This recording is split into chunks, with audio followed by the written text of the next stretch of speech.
Western Kentucky distillery with a lot of history is adding the history and legacy of one of America's most well-liked actors.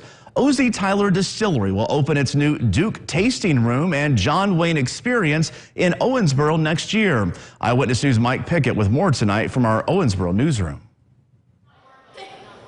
He's known for roles in legendary movies. True Grit, I don't know, I like his demeanor and his attitude. I love Big Jake, I love war movies, The Sands of Iwo Jima. But many didn't know John Wayne had a bourbon recipe. It was discovered by his son Ethan Wayne about 15 years ago, who shared it with me 12 years ago.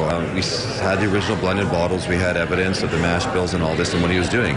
So we sought out to see if we could replicate it. It became Duke Spirits, who is partnering with O.Z. Tyler Distillery on a new tasting room and John Wayne Experience opening next April. Some of Wayne's memorabilia will be displayed. It gives people another opportunity to get to see something different at the distillery. There's not too much John Wayne memorabilia floating around, so this is a great opportunity for people to see some of that legendary history from John Wayne. O.Z. Tyler already partners with Duke on some of their products. I think he would have loved it. I think he would have been super proud.